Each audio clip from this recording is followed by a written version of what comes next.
Hello viewers, how are you. उम्मीद है आप सब ठीक ठाक होंगे, खैरियत से होंगे। डॉक्टर शाला व्लॉग में आप सब लोगों का इस्तकबाल, आपका स्वागत, आपका वेलकम। इस ब्लॉग में आगे बढ़ने से पहले मैं आप लोगों से यही कहना चाहूँगी कि जो लोग नए हैं वो हमारे इस चैनल को सब्सक्राइब ज़रूर करें, और इसके साथ साथ अगर आपको हमारी ये कोशिश पसंद आती है तो इसको लाइक, शेयर और सब्सक्राइब करना ना भूलें। बेल आइकन ज़रूर प्रेस करें ताकि नोटिफिकेशंस आपको वक्त पर मिलते रहें। जैसा कि मैंने अपने पिछले ब्लॉग में जो डॉक्टर वसीम रिजवी के ताल्लुक़ से था, मैंने बताया था कि डॉक्टर वसीम रिजवी का प्रोजेक्ट नहीं है, वीएचपी का प्रोजेक्ट था, और इसके बारे में मैं अगली वीडियो में आपको तमाम दलाइल के साथ इस बात को साबित कर दूंगी। और मैंने उसमें ये भी कहा था कि मैंने इस पर एक किताब भी लिखी थी। वही किताब लेकर हाजिर हूँ। आप ये देखिएगा मेरी ये किताब, जिसमें सबसे ऊपर ही लिखा हुआ है कि विश्व हिंदू परिषद के ज़रिए। और आप ये देखेंगे कि इस किताब में जो मेरी क्वालिफ़िकेशन है वो एमफिल तक लिखी हुई है। यानी जब मैंने एमफिल कंप्लीट किया था 2002 में, और एमफिल की डिग्री मुझे 2003 में मिली थी। और उसी दौर की बात बता रही हूँ कि जब मैंने ये अपनी रूसी किताब बाबरी मस्जिद, राम जन्मभूमि तनाज़ा, उस पर ये किताब लिखी थी। और इस किताब में भी आप देखिएगा, चूँकि ये उर्दू में थी और इसमें भी एमफिल के ही, जब तक मेरा एमफिल ही पूरा हुआ था,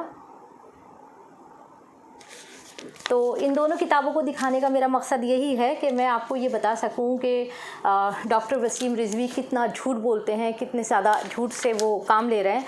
और उसके साथ साथ क्योंकि इस किताब के अंदर मैं ये भी बताऊंगी कि मैंने तमाम तर उन 24 के 24 जो कुरानी आयात हैं जो वीएचपी ने उस दौर के अंदर बहुत हंगामा किया था जिनको लेकर, ये 16 पेज की एक बुकलेट है जो सन 2001, 2, 3 इसमें मुस्तकिल शाये होती रही है।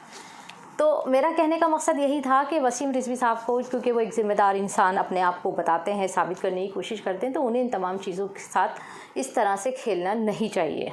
दूसरा, जब मैंने ये वीडियो बनाया, ये ब्लॉग बनाया, तो बहुत सारे लोगों ने मुझसे पूछा कि मैं कौन हूँ, क्या हूँ, और क्यों इस तरह से इतने यकीन के साथ ये बात कह रही हूँ। तो मैं इसकी का पूरी जो तनाज़ा है, इससे पहले का जो पस मंज़र है, वो आपके सामने रखना चाहती हूँ।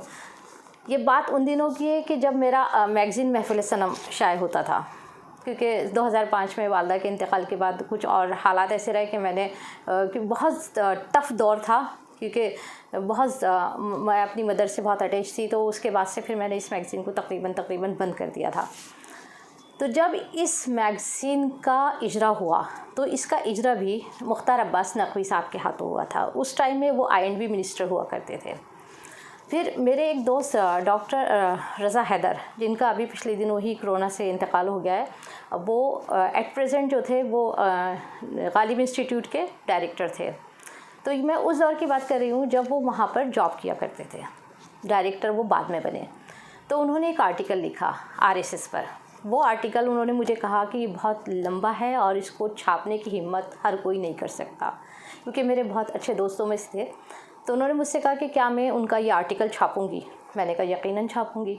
हालांकि उस ज़माने में मेरा जो मैगज़ीन था वो 72 पेजेस का हुआ करता था, बाद में वो 80 पेजेस का हुआ। उन 72 पेजेस में से 40 पेजेस यानी 40 सफ़हात, आधे से ज़्यादा, मैंने डॉक्टर रज़ा हैदर के उस आर्टिकल को दिए। और उसमें उन्होंने पूरा अपना उनका रिसर्च वर्क था कि RSS किस तरह से इस देश में काम कर रही है, वो मैंने उसमें छाप दिया, शाये कर दिया। उसको पब्लिश होने के बाद अचानक तकरीबन ये समझ लीजिए 2 या 3 हफ़्ते के बाद मुझे बज़रिया डाक एक किताब मौसूल हुई, क्योंकि वो पूरी बंद थी। डाकिया आया और उसने मुझे वो दी। और आमतौर से होता यह है कि जब भी डाकिया आता था तो वो जो भी कोई ख़ास चीज़ लेकर आता था, ख़ास चीज़ इन मानों में कि जो कुछ भी ऐसा होता था जो मुख्तसर या कुछ गिने चुने लोगों तक ही उसे पहुंचाना होता था, तो वो उसके लिए एक अलग से नजराना लिया करता था। जैसे कि जब अखिलेश यादव की शादी हुई, उनकी शादी का इन्विटेशन मुलायम सिंह यादव जी की तरफ से आया, तो वो उस टाइम में जामा मस्जिद के शाही इमाम के लिए और एक मेरे लिए, हम दोनों के लिए आया था। तो उस दौर में भी उसने मुझसे उसके लिए अलग से नजराना लिए। इत्तेफाक से जब वो ये पैकेट लेकर आया तो उसने कहा कि ये 3 ही पैकेट थे, जो मैंने एक मीम अफजल साहब के यहाँ दिया है, एक इमाम साहब को दिया और एक आपके लिए। तो मैंने उससे वो पैकेट लिया। लेने के बाद उसने जो कहा मैंने उसको कुछ पैसे दे दिए। बाद में जब मैंने उस पैकेट को खोला तो आपको मैं बताना ये चाहती हूँ कि उस पैकेट में कुरान शरीफ था और उसमें भेजने वाले का नाम नहीं था और उसमें तकरीबन इन 24 कुरानी आयत को मार्क करके उसने भेजा था। अच्छा, ये बात भी मुझे डाके नहीं बताई थी कि मैं एक मीम अफजल साहब के देकर आया हूँ, एक आपके लिए है और एक इमाम साहब के लिए। और इस बारे में मैंने उन लोगों से किसी से कोई तस्दीक भी नहीं की, लेकिन क्योंकि किताब मेरे पास आ चुकी थी और बाद में मैंने उसे खोल कर देखा तो कुरान शरीफ था। तो उसमें इन 24 कुरानी आयत को मार्क किया हुआ था और कहा कि शाला नवाब, अगर तुम RSS के ख़िलाफ़ लिख रही हो, छाप रही हो, तो इन कुरानी आयत के बारे में आपका क्या कहना है। फिर मैंने वो कुरान शरीफ ले जाकर मौलाना अब्दुल करीम पारिक साहब को दिखाया। अच्छा, पारिक साहब से मेरी इल्मी मुलाकातें बहुत ज़्यादा रहीं क्योंकि मैं उनसे बहुत कुछ सीखती थी। वो अक्सर जब भी दिल्ली आते थे तो दिल्ली के अंदर ग्रीन पार्क में एक JP गेस्ट हाउस था, वहाँ वो ठहरा करते थे। और मेरे एक बड़े अजीज़ दोस्त, उनका भी कोरोना से इंतकाल हो गया, जनाब मन्नान साहब, तो उनके ज़रिए मेरी उनसे काफ़ी मुलाकातें रहीं।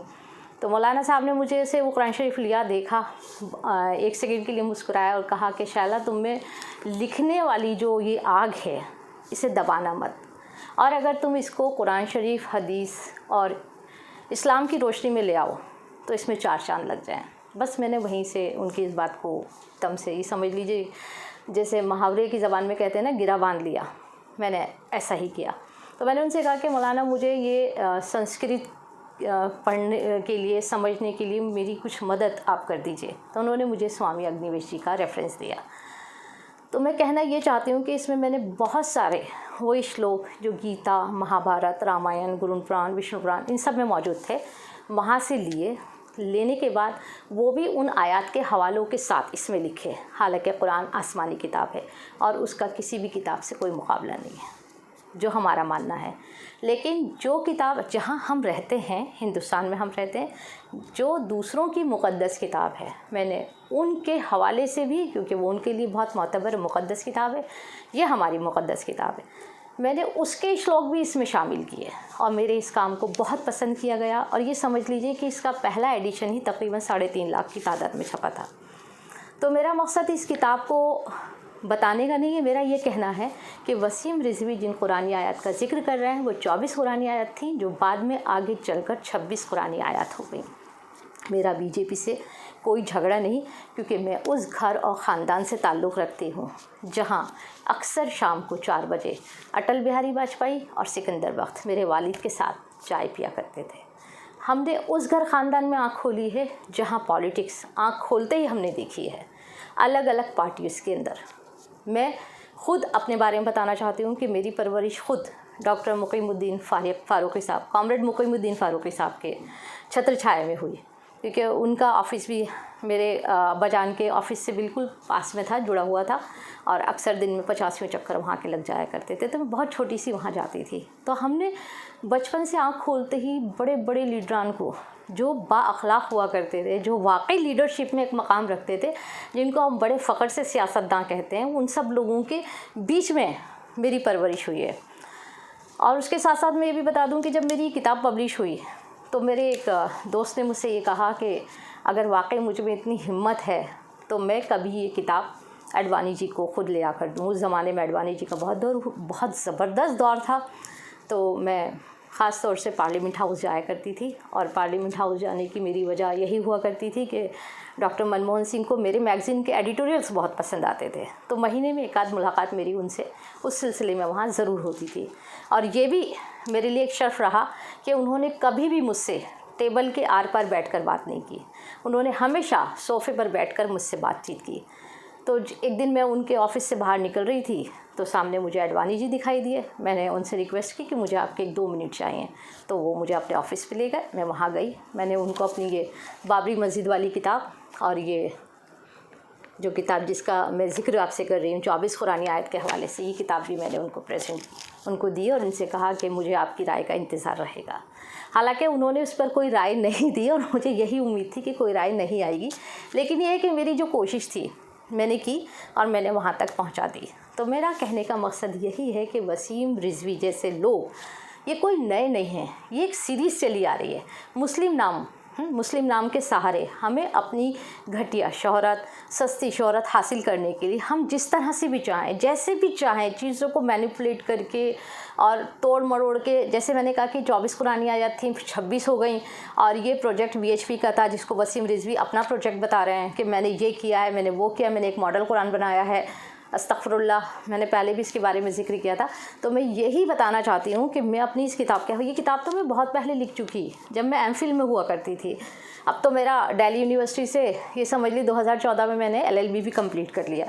तो ये हमारे स्टूडेंट्स दौर की कोशिश थी। वाकई उस टाइम में तालिब इल्म थी और दिल्ली यूनिवर्सिटी में, तभी मैंने जामिया से तालीम हासिल करने के बाद दिल्ली यूनिवर्सिटी को ज्वाइन किया था। खैर, ये सब चीज़ों के लिए फ़ैसला तो आप ही लोग करेंगे और इंशाल्लाह अगले ब्लॉग में हम लोग फिर मिलेंगे। तब तक के लिए फिर मैं आप लोगों से ये कहना चाहूँगी कि मेरे इस ब्लॉग को लाइक, शेयर और सब्सक्राइब करना ना भूलें और बेल आइकन ज़रूर प्रेस करें। तब तक के लिए खुदा हाफिज़।